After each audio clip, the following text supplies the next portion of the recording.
Good day, dear students. Welcome to our subject, Introduction to the Philosophy of the Human Person. For today, our topic will cover the study on the meaning and methods of doing philosophy. Are you ready? Okay, let's go. We will focus on the difference between holistic perspective from a point of view. Lesson objectives. At the end of the lesson, the learners are expected to distinguish a holistic perspective from a partial point of view, realize the value of doing philosophy in obtaining a broad perspective on life, and do a philosophical reflection on a concrete situation from a holistic perspective. Keywords to remember. Holistic thinking. It refers to a perspective that considers large-scale patterns in systems. A holistic perspective requires an individual to have an open mindset and ability to get the general sense or impression regarding a situation. Partial thinking. It focuses on specific aspects of a situation. The partial view is an important component of analytical thinking, as an individual focuses on certain areas or aspects of a problem in order to understand it.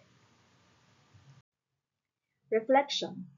It requires a person to be willing to examine one's thoughts, feelings, and action, and to learn more about one's life and experiences.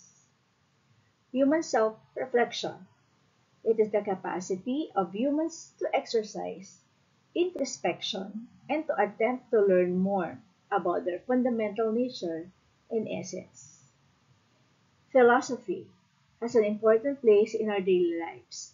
Engaging in philosophical reflections lead to the development of beneficial skills that individuals can apply in everyday situations. There are two types of reasoning. One is the deductive reasoning, wherein it is the process of reasoning that starts from general statements to reach a logical conclusion. This involves moving from general to specific, and then we have the inductive reasoning. Inductive reasoning is the process of reasoning that moves from specific observations to broader generalizations. So this involves moving from specific to general.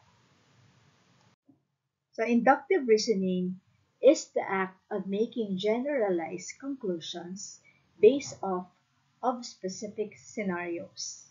Examples: determining when you should leave for work based on traffic patterns, rolling out a new accounting process based on the way users interact with the software, deciding on incentive plans based on an employee survey, or changing a meeting time or format based on participants' energy levels. Now, for deductive reasoning, it is the act of backing up a generalized statement with specific scenarios. Examples: developing a market plan that will be effective for a specific audience, designing the floor plan and layout of a shop to maximize sales, determining the most efficient ways to communicate with clients, or planning out a budget to get the highest output from your investments. Holistic perspective and partial point of view. Let's take a look on the difference between holistic perspective and partial point of view. Holistic perspective looks at all aspects of the given problem or situation. All aspects were given importance when making conclusions, and all aspects are tied together to form a general overview of the problem situation.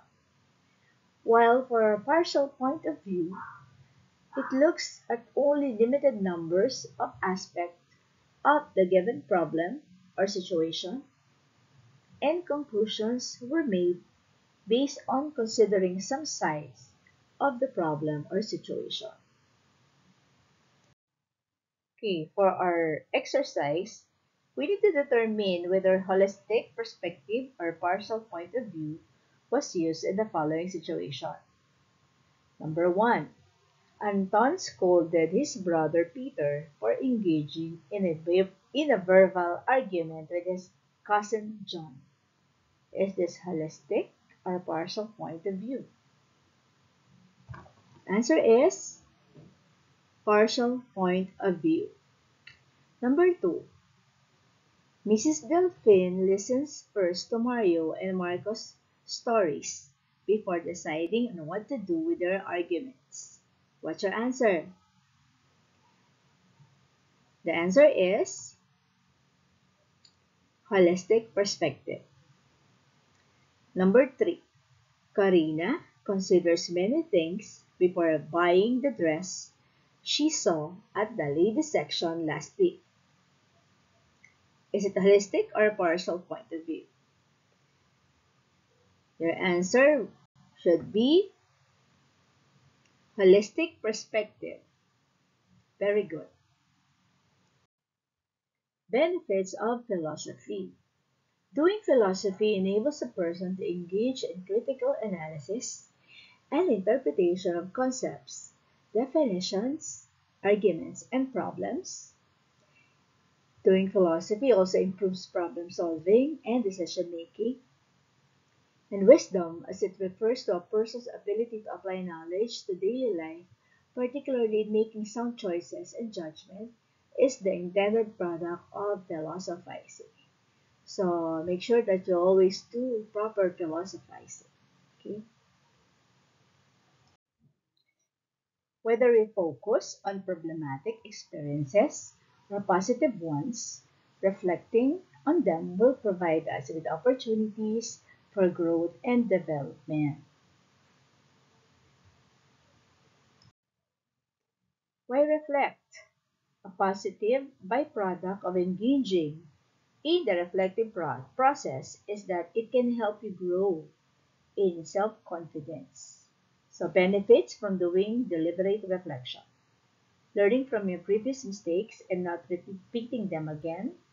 Evaluating and knowing the best choice from a set of options. Gaining a holistic point of view first before making any conclusion. Whether you are examining yourself or your academic work, you need the ability to stand back and see the broader picture. Generalization. A student who does philosophy is a student who, in a self-directed way, a set of intellectual skills in the premise of reaching clarity with respect to a broad range of issues that confronted him. He is personally and collectively responsible for his thoughts and actions, and he looks at issues in a holistic perspective. This will enhance his ability to do philosophy. That ends our tutorial video. But for your post-activity, you need to write a personal action plan on how to deal with challenges in your everyday life from a holistic perspective. So this ends our tutorial video for this topic. Thank you for liking and subscribing to this channel. Have a nice day! But I hope to see you on our next tutorial video. Bye, students!